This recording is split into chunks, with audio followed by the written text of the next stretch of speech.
Taking notes in college can be an effective way to increase the amount of information you can recall. You can make reviewing course material less stressful by learning what type of note-taking style suits you best, and by taking advantage of technology.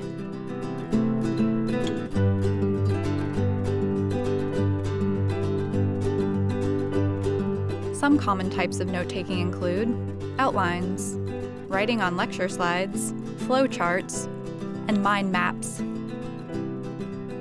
Familiar to many people, an outline allows you to create a hierarchy of points that highlight main topics with supporting facts listed below.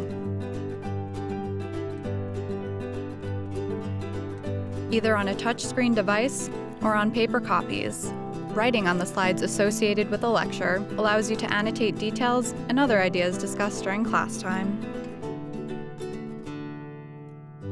Flowcharts. Using boxes and lines to connect a chain of events or processes gives you a visual way to illustrate subject matter. Some people use mind maps to explore the central idea or theme of a lecture.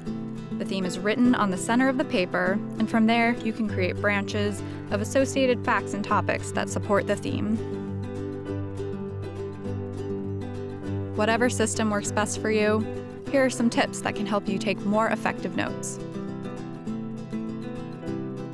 Write clearly so you can easily follow your thought process when you review your notes later.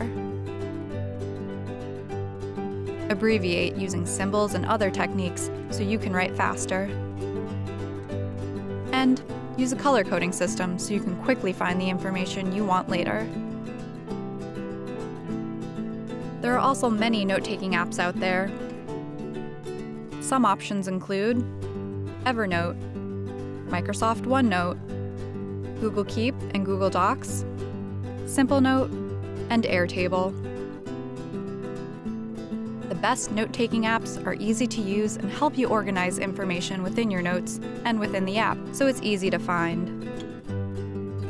Most applications have free basic versions, and many have discounts for students.